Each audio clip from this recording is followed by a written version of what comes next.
Hello दोस्तों, मैं नीरज सिंह। आज कक्षा 10 द्विघात समीकरण और बहुपद की सवालें हैं। देखिए, कक्षा 10 की सवाल। कक्षा 10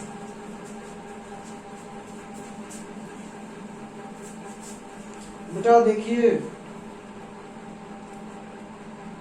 बच्चे सवाल लगाते हैं, जब बच्चों से नहीं बनता है तो बच्चे हमारे पास कॉल करते हैं, हमारे मोबाइल पर व्हाट्सएप करते हैं, सर हमसे सवाल नहीं बन रहे।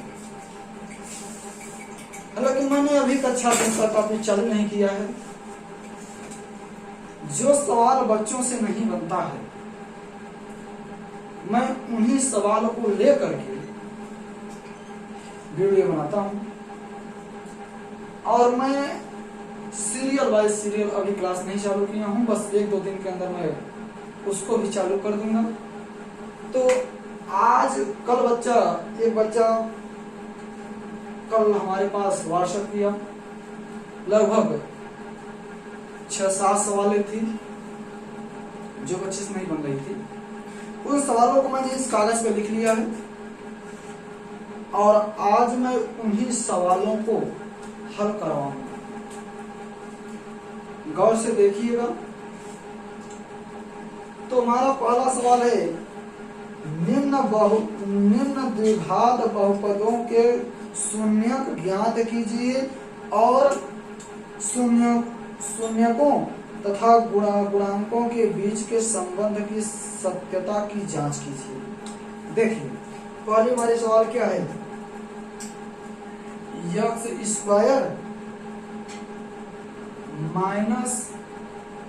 2x - 8 हमारी सवाल है। यानी गुणनखंड तो आप लोग जानते हैं, 10 में पहुंच गए हैं, आप लोग गुणनखंड जानते हो। यह हमारा सबसे पहले हम क्या कराएंगे, इसको हम गुणनखंड कराएंगे। तो देखिए, जब हम गुणनखंड कराएंगे तो देखिए, यानी इसके कहने का मतलब यह होता है कि गुणा कराने पर कितना आना चाहिए, 8 आना चाहिए, और घटाने पर कितना आना चाहिए, 2 आना चाहिए। देखो, x² - 4x डायरेक्ट मैं कर रहा हूं, चलिए डायरेक्ट नहीं कर रहा हूं, यहां से मैं सिंपल कर देता हूं।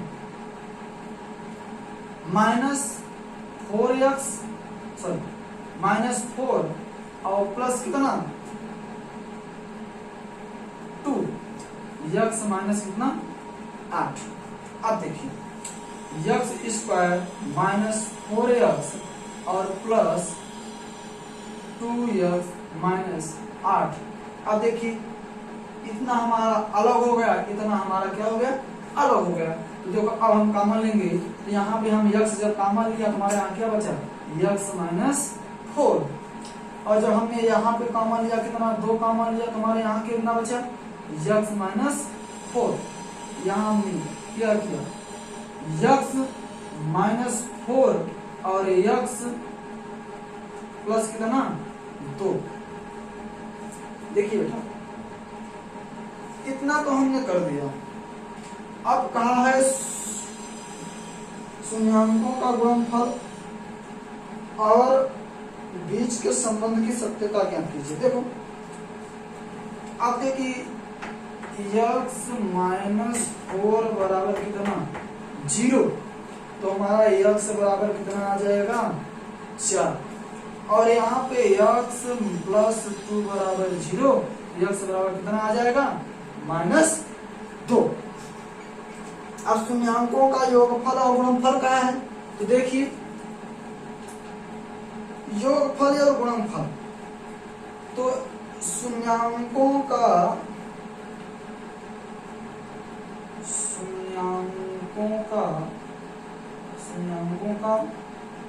योग बराबर 4 प्लस, यानी यह पद और यह दोनों जुड़ेगा तो यहाँ माइनस, यहाँ क्या हो जाएगा 2। ठीक, तो हमारा यह क्या हो जाएगा 2। बात समझ में आ रही है। और बटे में कितना, एक, देखिएगा बटे में एक मैं 21 ले लिख रहा हूँ, और यहाँ बटे में कितना, एक। ठीक, अब आगे देखिए,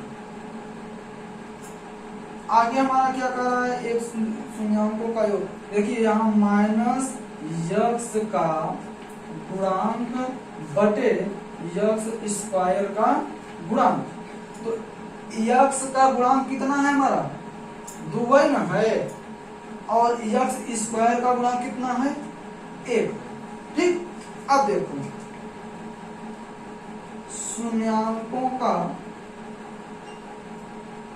गुणन हल बराबर, तो 4 गुणित -2 बराबर कितना हो गया, -8।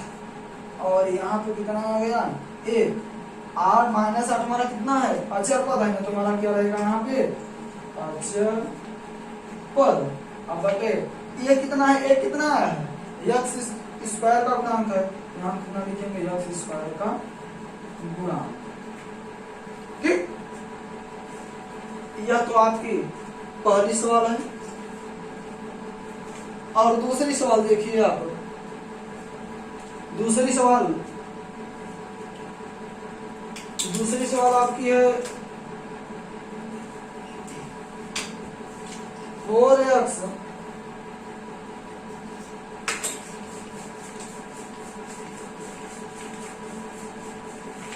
देखिए दूसरी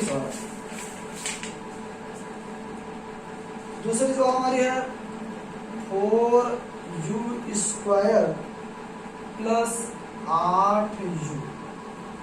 ठीक, अब इसका भी हम खंड करेंगे, तो हमने 4u कॉमन ले लिया, तो हमारा बचा कितना, u प्लस कितना, 2 बचा है।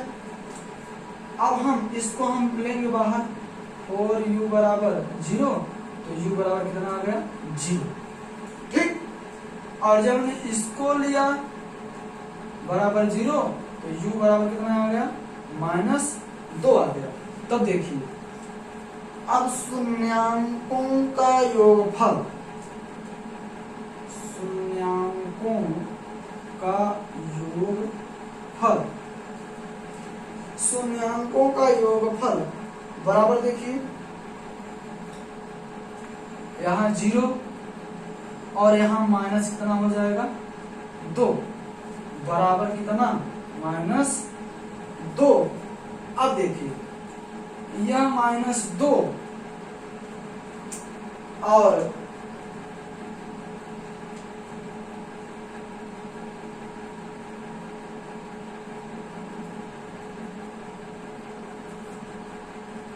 यह तो आपका -2, शून्यांकों का योग आपका कितना आ गया, -2। अब -2 तो कुछ नहीं है, तो हम क्या करेंगे कि हमको u का गुणांक लाना है, तो हम इसमें कितने का मल्टीप्लाई करा देंगे, 4 बटे कितना, 4। तो यह हमारा हो जाएगा कितना, -8 बटे कितना, 4। तो यह हमारा हो जाएगा u गुणांकों, u का गुणांक -u का गुणांक बटे कितना, u स्क्वायर का गुणांक। अब आगे देखिए शून्यांकों का गुणनफल बराबर, गुणनफल बराबर देखिए हम क्या करेंगे कि इनका और इनका गुणा कर देंगे, 0 × -2 बराबर कितना आ गया, 0 आ गया। ठीक, तो जब 0 आ गया और ये तो हमारा 0 आ गया और यह हमारा कितना है, 4। तो देखिए यह तो हमारा अचर पद जितना है, अचर पद कितना था, 0, और u स्क्वायर का गुणांक कितना है, 4। ठीक, अब अगली सवाल देखिए, बहुत सिंपल सवाल हैं, ध्यान पूर्वक समझिए, बहुत सिंपल सवाल है। अगली सवाल देखिए आपका क्या है, अगली सवाल आपकी है पहले बहुपद को दूसरे बहुपद को भाग करके जांच कीजिए कि क्या प्रथम बहुपद द्वितीय बहुपद का एक गुणनखंड है। देखिए भाग कराते हैं हम। x घाते 5 minus 4x cube plus x square plus 3x plus 1, कितने से इनको भाग देना है? x क्यूब माइनस 3x और प्लस कितना 1, इतने से हम भाग देंगे। तो देखिए भाग देते कैसे हैं, भाग जानते हैं कैसे देते हैं? सबसे पहले हम किनारे वाला पद जो सबसे शुरू में होता है उसी को देखते हैं, उसमें घात कितना है, अचर पद कितने हैं, सबसे पहले हम उसी को देखते हैं। देखिए इसमें घात कितना है 5, अचर पद कुछ नहीं है, तो हम किससे कितने से गुणा कराएंगे? x स्क्वायर से जब हम गुणा कराएंगे तो हमारा यहाँ कितना आ जाएगा? x घाते 5, और इसका वजन हम इसमें कराएंगे तो यहाँ कितना आ जाएगा? 3x क्यूब, और इसका वजन हम इसमें कराएंगे तो यहाँ क्या आ जाएगा? x square. देखिए यह कट गया और यह हमारा क्या हो जाएगा? घट जाएगा, तो हमारा बचेगा कितना? x क्यूब, और यह भी हमारा कट गया तो कितना बचा? 3x प्लस कितना 1। अब हम कितने से गुणा कराएंगे? -1 से जब गुणा कराएंगे तो यहाँ हमारा x क्यूब और प्लस 3x और माइनस कितना 1 आ गया, तो यह हमारा कितना कट गया? यह भी कट गया और यह हमारा जुड़ गया। आप लोग जानते हैं बच्चों, भाग देने पर अगर शेषफल 0 आ गया तो मान लीजिए गुणनखंड है, अन्यथा नहीं है। ठीक है ना? तो यह हमारा क्या है? यह गुणनखंड नहीं है। अगली सवाल को देखिए।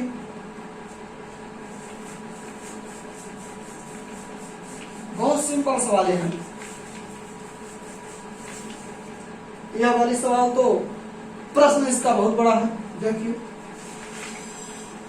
इसका प्रश्न क्या है?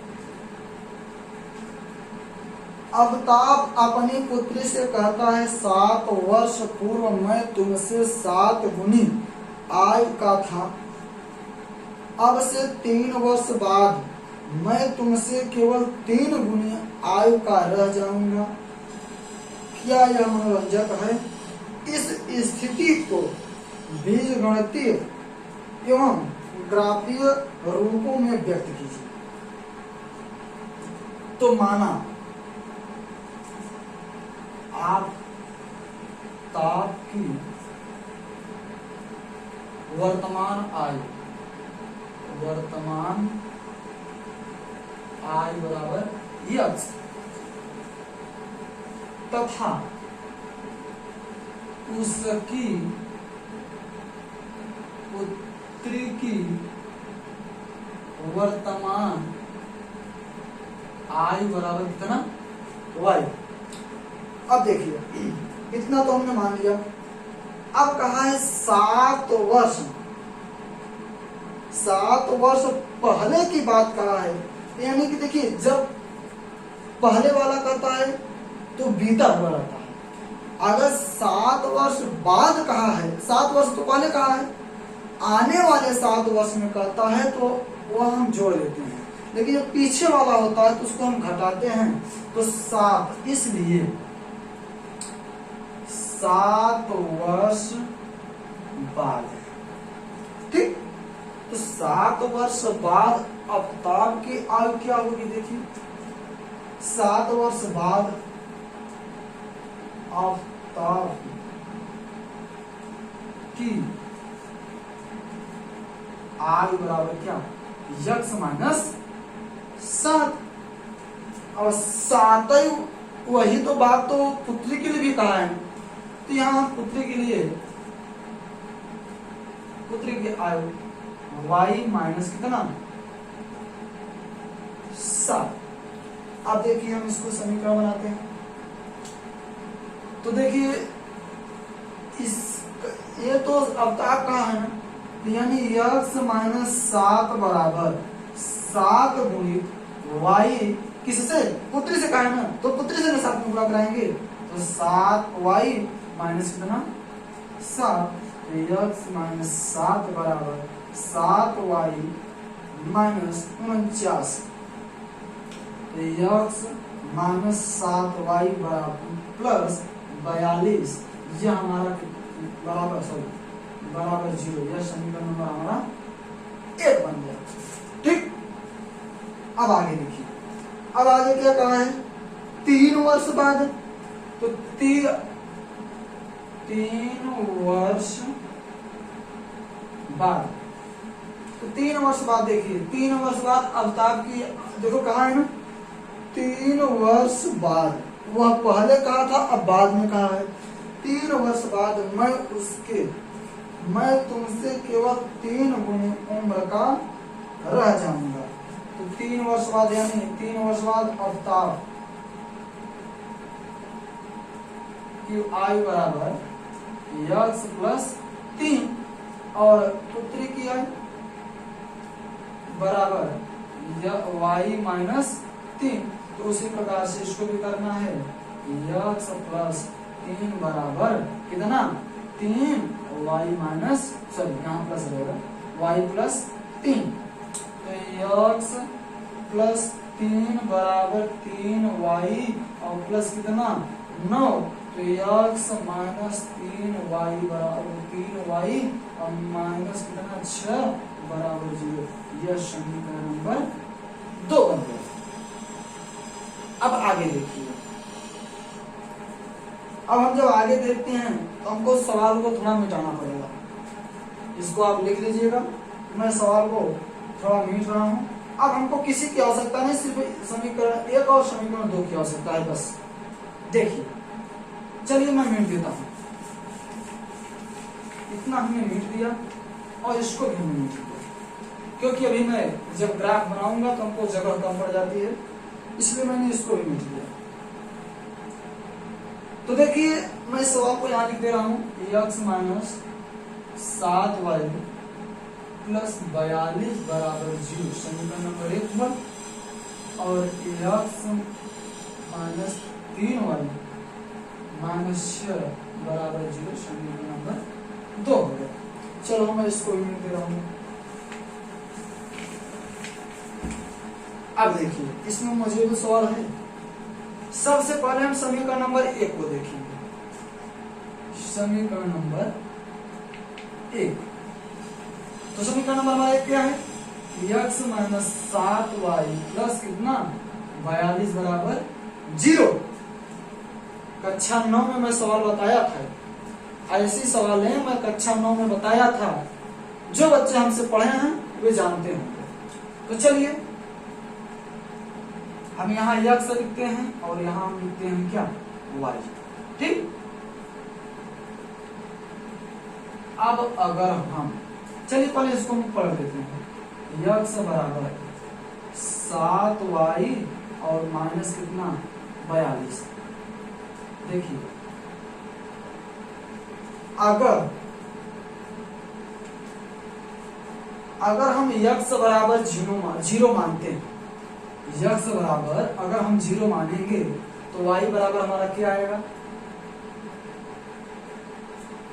चलिए इसको छोड़ दीजिए। अगर हम x बराबर कितना मान लें माइनस 42 मान लेते हैं, तो y बराबर हमारा कितना आ जाएगा 7 आ जाएगा। ठीक, x बराबर हमने कितना माना है 42 माना है, तो y बराबर कितना आ जाएगा माइनस 7 आ जाएगा। चाहे इसको इस प्रकार से करें और चाहे इसको इस प्रकार से करें। देखिए अगर हम यहाँ 0 मानेंगे तो जाहिर सी बात है कि हमारा 7y और माइनस कितना है 42 है। अगर हम इसको इस प्रकार ले आएंगे तो माइनस 7y बराबर कितना आ जाएगा माइनस 42 हो जाएगा, माइनस माइनस कैंसिल होगा तो y बराबर कितना आएगा 6। अगर हम इसको 0 मानेंगे तो y हमारा कितना आ जाएगा 6 आ जाएगा। ठीक, अगर पहला नंबर दूसरा नंबर सुनिए, अगर हम x बराबर 7y माइनस 42, अगर हम इसको 2 मानते हैं, ठीक, अगर हम x को 2 मानते, सॉरी 1 मानेंगे, 1, तो यह इस बगल जाएगा, घटेगा नहीं, जुड़ेगा, 43 हो जाएगा, कटेगा नहीं। हमको ऐसी संख्या लेना है जो कट जाए। तो अगर हम x का मान अगर हम 5 लें, तब देखो 5,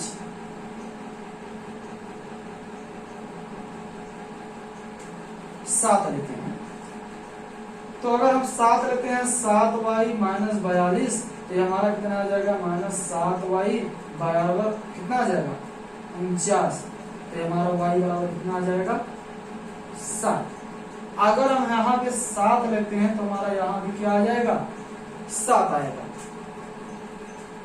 अब आगे देखिए,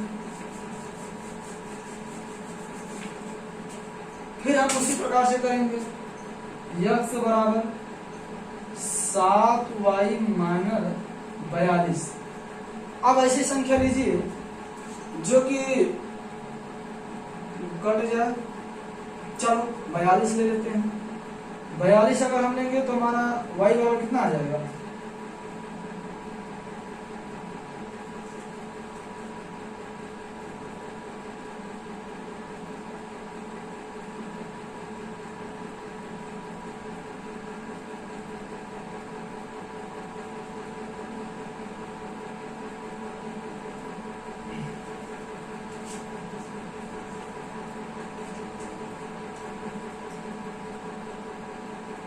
अगर हम 42 लेते हैं माइनस 42, ठीक, तो हमारा यह आ जाएगा 7y माइनस 42, यह कैंसिल हो गया, तो y बराबर कितना 0। ठीक, अब देखिए मैं यहाँ फिर से शुरू करता हूँ, माइनस तक अगर हम यहाँ 42 रखेंगे तो हमारा y बराबर कितना आ जाएगा, 0 आएगा। ठीक, अगर हम x का मान अगर हम 0 रखेंगे,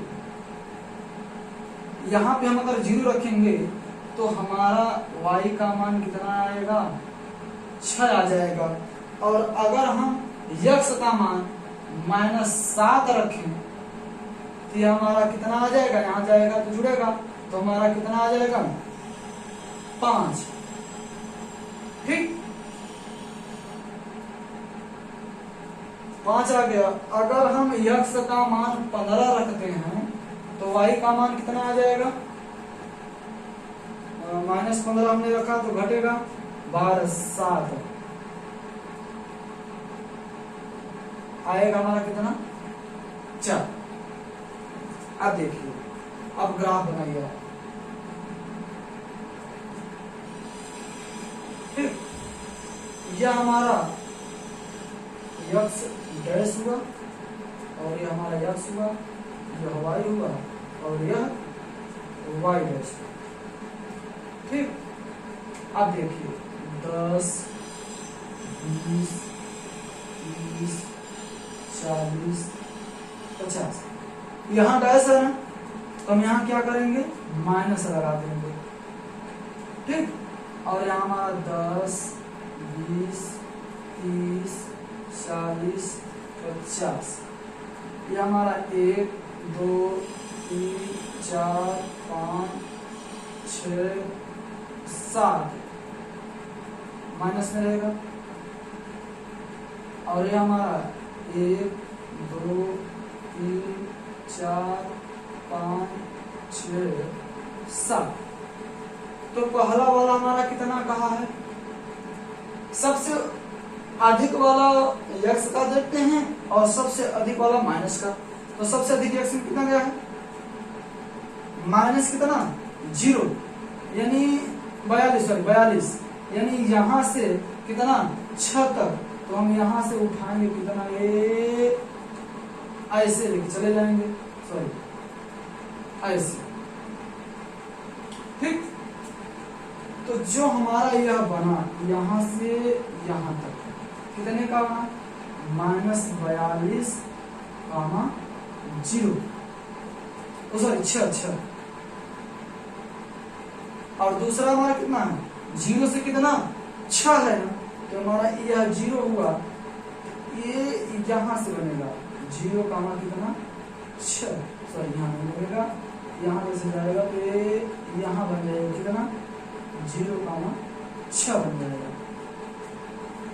आगे देखिए -7, कितना 5, तो यहाँ से हमारा यहाँ पे 7 बनेगा, ये यहाँ बनेगा -7, 5 बना, -15, कितना 4, तो यहाँ हमारा लगभग 15, यहाँ हमारा बनेगा, ये यहाँ बनेगा, तो यहाँ से यहाँ जाएगा 15, कितना है 4 है, ये यहाँ बनेगा कितना -15, 4। ठीक, यह आपका पहला समीकरण का हुआ। दूसरे समीकरण का इसी प्रकार से आप लोग अपने से निकाल लीजिएगा, क्योंकि मैं बताने लगा हूँ बहुत बड़ी सवाल हो जाती है और बहुत बड़ा वीडियो बनाना पड़ता है, इसलिए आप लोग इसको अपने से निकाल लीजिए।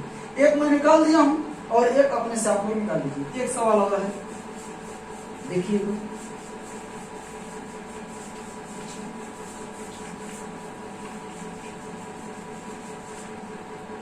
देखिए सवाल क्या है।